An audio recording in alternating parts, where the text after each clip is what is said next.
Hi students, now in this video lecture we will discuss about electrochemical series, right? And before we go ahead and discuss electrochemical series in detail, let's just understand one thing. In the previous video lectures where we understood all the process of electrolysis, how electrolysis takes place, and what all arrangements we need for electrolysis, and the discharge of ions at electrodes at cathode and anode, right? Now we are familiar with these things. Now let's take one case. We have said that solution of electrovalent compound or electrovalent compound in molten state, right, will allow electric current to pass through it, right? Now let's take example of both, right? If we take let's take an example of salt or electrovalent compound for which we would be doing electrolysis in molten state, right? Lead bromide. We will do electrolysis of lead bromide in future lectures, right? PbR2, right? We do electrolysis of PbR2 in molten state, right? So in molten state, PbR2 will form lead ions and two bromide ions, right? So lead ions, if you just recall what we learnt before this video lecture, lead ions will migrate to cathode, right? Since these are metal ions migrate towards cathode, and bromide ions will migrate towards anode, right? So we will obtain lead at cathode and bromide at anode. This is simple, right? This is simple because we just have two ions and we know where they will move and what reactions will they undergo when they reach at their electrodes. Now let's take an example of sodium chloride solution. If we do electrolysis of sodium chloride solution, right? Sodium chloride solution means sodium chloride in water, right? So sodium chloride will dissociate into sodium ion and chloride ions, right? And since we are taking solution of sodium chloride in water, and we know that water is also a weak electrolyte, right? And since it's a weak electrolyte, water will also ionize. We know that water is a polar covalent compound, so it will ionize to form hydrogen ions and hydroxyl ions. Now, for sodium chloride, we have two ions. Sodium chloride will dissociate to give you sodium ion and chloride ions. Similarly, water, since we are taking solution of sodium chloride in water, water will also ionize to give you hydrogen ions and hydroxyl ions. So we have two positive ions now, sodium ion and hydrogen ions. And similarly we have two negative ions, that is chloride ions and hydroxyl ions. So here the situation is little complicated because only one ion will move towards anode and one ion will move towards cathode. So which one will move, we have to decide, right? And in this case it was simple because there was no solution, no other ion. It was only lead ions and bromide ions that are there in the molten state, right? And they will move towards their respective electrodes when current will pass through the molten, so lead bromide. But in case of solution of sodium chloride, right, sodium chloride will dissociate. It will give you sodium ions plus chloride ions, right? Similarly, since we are taking solution of sodium chloride in water, so water will also ionize to give you hydrogen ions plus hydroxyl ions, right? So we have two anions, right? And these are chloride ions and hydroxyl ions, right?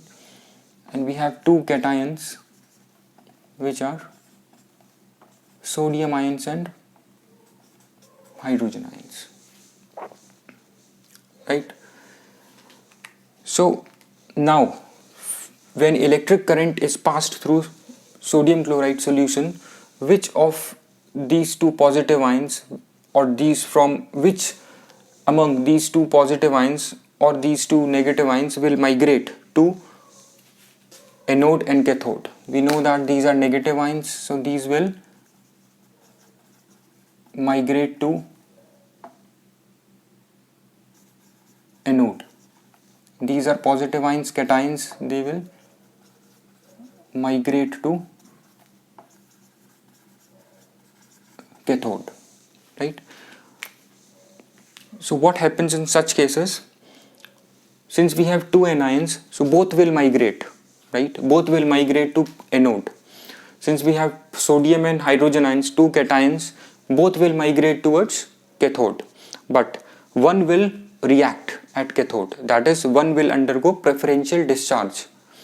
That is, out of these two, right, in both the cases, both will migrate towards their respective electrodes, but one of the two will react. That is, preference would be given to one ion out of these two, right, at the electrode, right? So whichever ion would be given preference, that ion will react to form product at the electrode, right? So I'll just mention over here, both anions and cations will migrate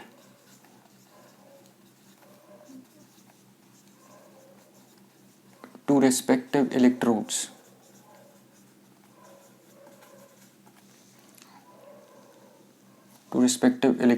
But one of the two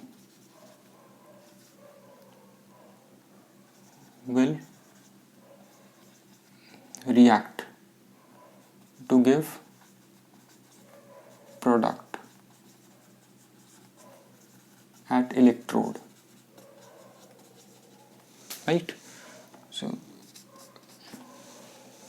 this is very important, because you will see in future in various electrolysis that we have more than one ion and both will migrate towards their electrode, but one of them will get discharged or one of them will react to give you product, right? So both anions and cations will migrate to respective electrodes, but one of the two will react to give you the product at electrodes, right? So this is known as preferential discharge of ions, right? We call it as preferential discharge of ions, this, right? So which one will discharge, right? Which of these two will discharge? We have to see that, right? And to this we call this as preferential or selective discharge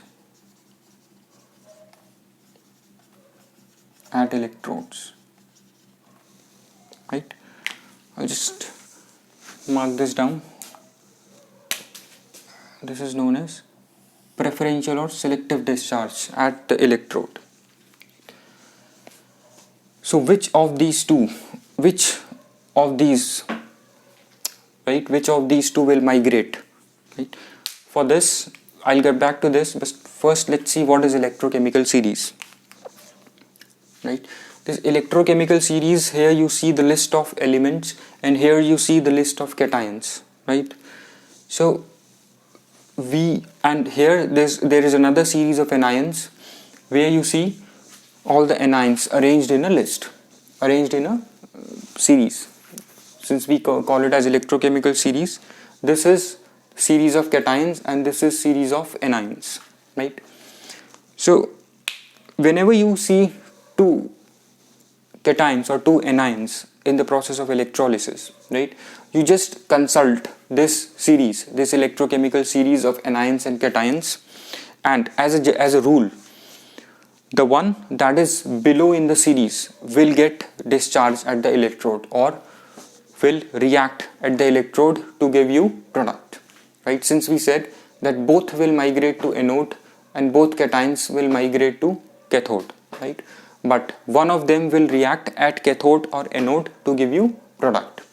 So the one which is, you just look at these two metal ions, or we call them as cations, in the series. The one which is below in the series will react, right, to give you product, right, in preference to the one that is above, right? So preference would be given to the one which is below in the series, right?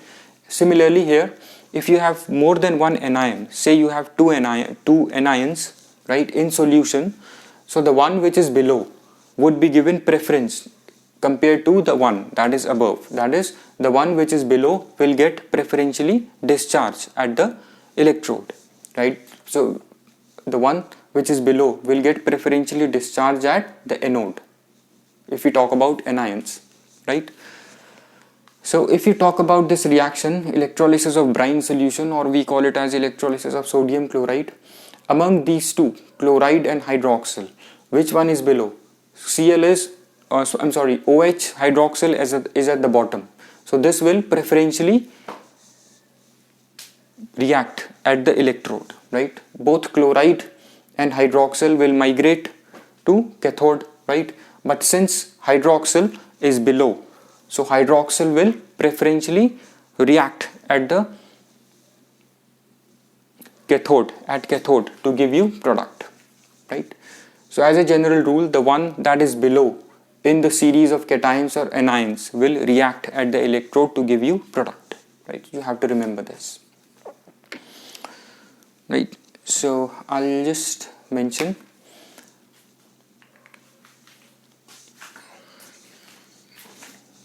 I'll just take it down here. The anion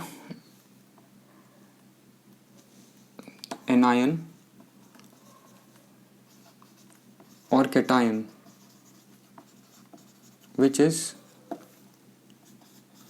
below in electrochemical series will discharge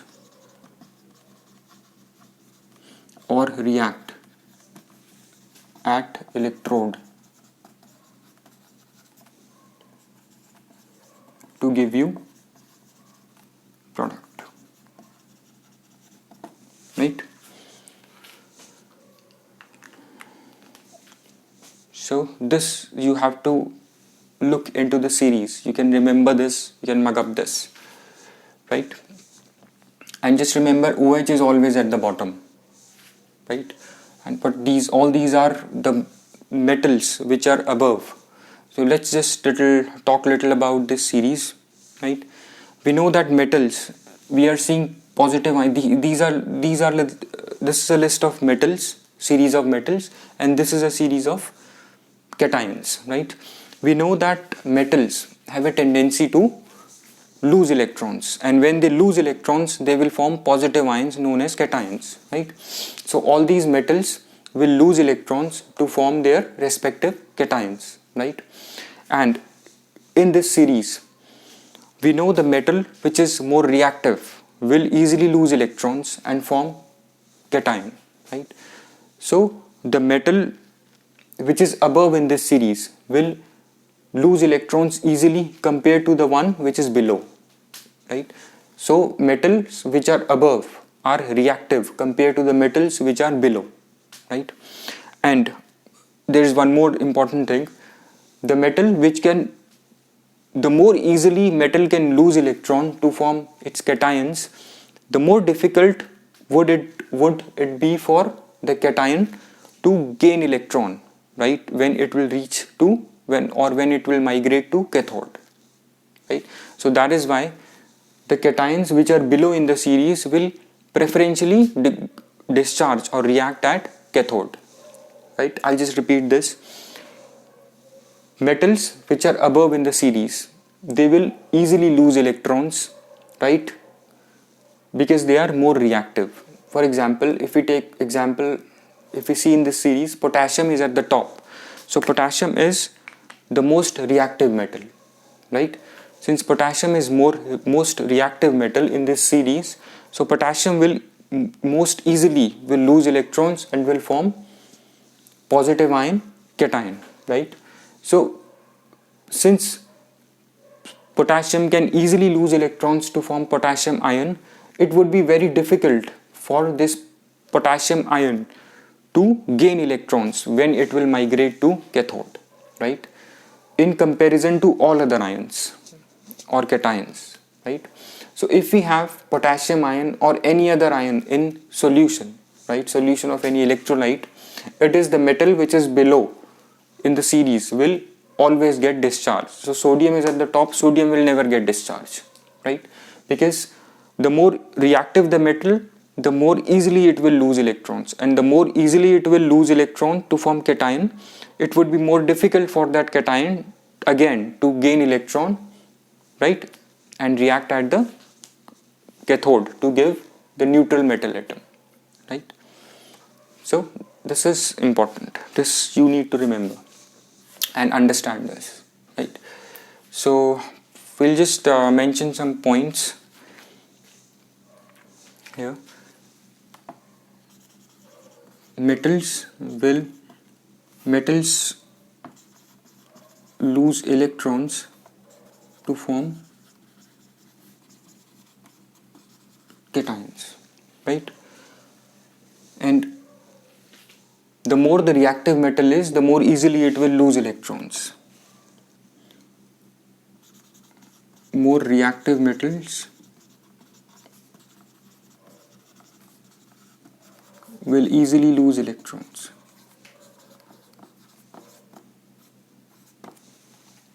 Right?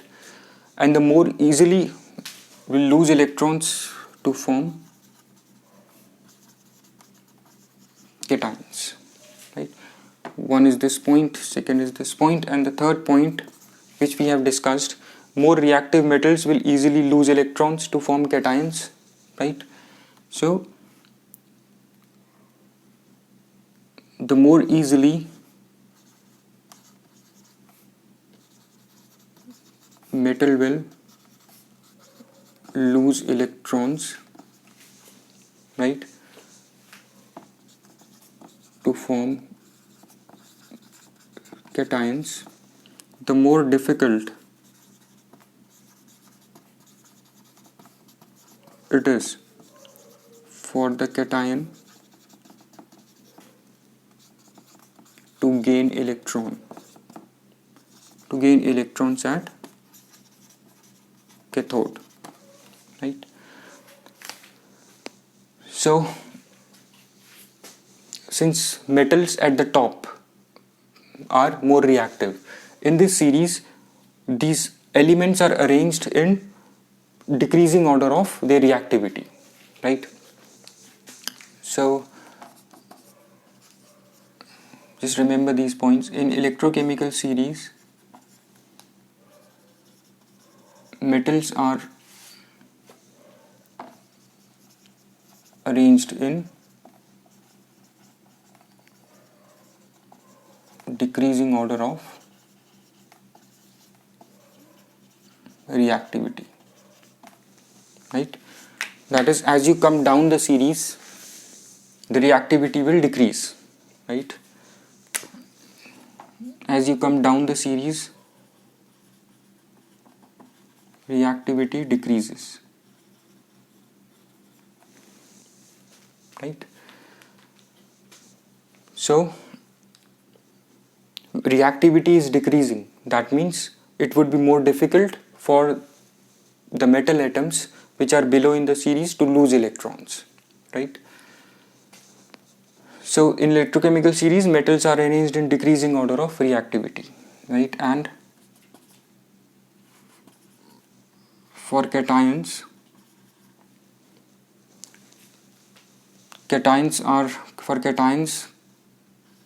are arranged in increasing order of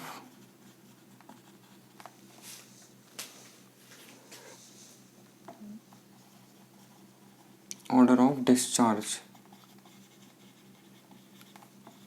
at What this means is, this is arranged in increasing order of discharge at electrode. As you come down the series, right, the discharge, that is the discharge at electrode will increase. That is, the metals which are below in the series will get discharge or react at the electrode in preference to metals that are above, right? Since I said in the beginning that the metals the more metal will lose electrons, the more easily, I've just missed here easily, the more easily metal will lose electrons to form cations, the difficult it is for cation to gain electrons at cathode. So as you come down the series, it becomes difficult for cations, right, to gain electrodes at the to gain electrons at the cathode, right? And so we know that as you come down the series, it becomes difficult for metals to lose electrons, right? So if we compare the metal which is the lowest in the series, which is at the bottom, it is difficult for this metal to lose electrons because it is least reactive, right? But if we talk about its cation, since the more difficult it is for metal to lose electrons to form cation, the more easily the cation of that element or the metal will gain electrons when it will migrate to cathode, right? In short, you can just go through all these points. I'll just write what is the conclusion. So the cations below in the series will discharge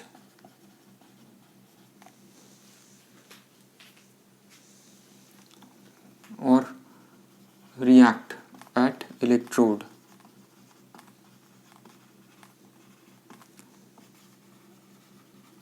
in preference to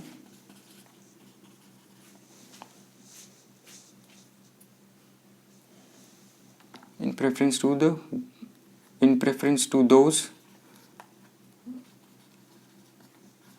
that are above it, right? And this is same for cations and anions, right?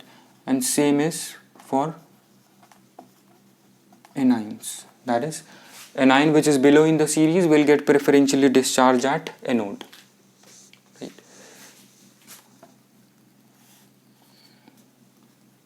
This is increasing the one which is